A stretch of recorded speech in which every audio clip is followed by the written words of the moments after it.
I'm about to say something to you in public that not too many people know. But I'm leaving Kentucky. Leaving Kentucky. Bought a house in Kentucky. And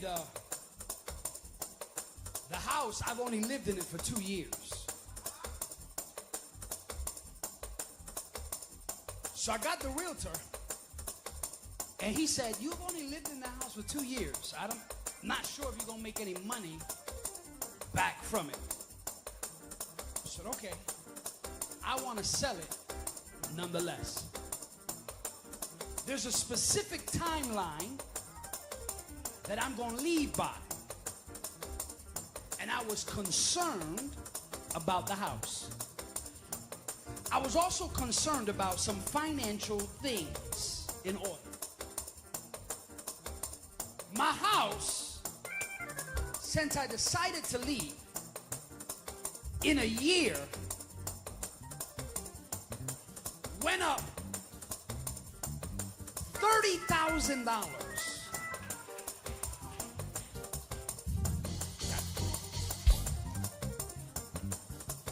And I said, but I can't have it and then move out of Kentucky, because if I move out of Kentucky, then I still got this house. I'm moving out of Kentucky by this time. I was in bed one night, and the Lord said, son, you don't believe me. What do you mean I don't believe you? He said, you don't believe me. He said, I'm going to sell your house for you. I said, okay. The next day, my realtor calls me. He said, they went to see your house. The next day, you got an offer. Is it what I want? Is what you want. I went to praising God, and God said in my bedroom, stop praising me, because you don't believe me. I said, God, why would you set it up so perfectly so that by the time I leave, I get exactly, I can't even tell you, it's mind-blowing.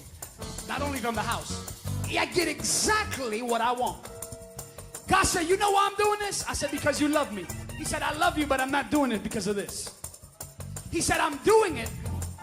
You know that thing that you give every month?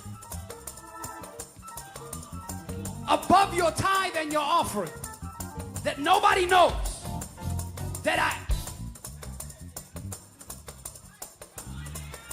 you know that person that you give to, that nobody knows that you give to them. God said, that's why I'm doing it.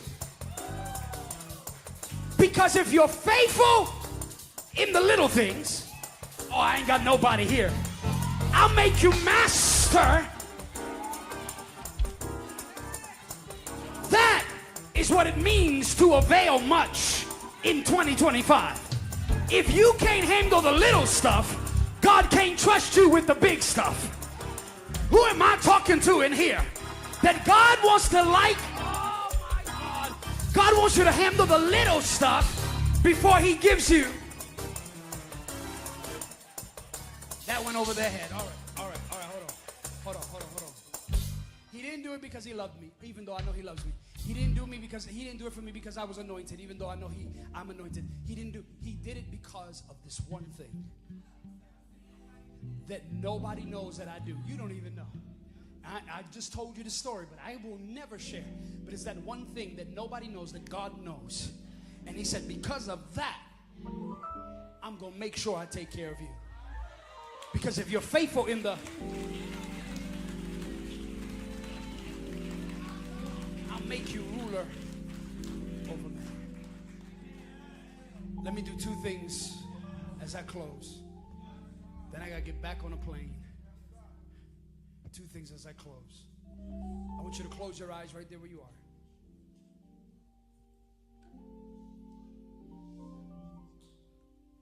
My people, I cannot overstate the importance of you learning, both in the social atmosphere and then in the religious and personal atmosphere, the consequences of righteousness and justice. Don't be fooled by people who are trying to pull the wool over our eyes by claiming that they're voting for moral biblical justice, while at the same time they're not doing it with moral biblical righteousness. If your justice oppresses others, it is not righteous, it is not justice, it is oppression. Justice and righteousness go hand in hand. They are the very foundation of his throne. In this political arena, they want us to be preachers who entertain with our hermeneutical and homiletical skill and craft, because we know how to turn phrases.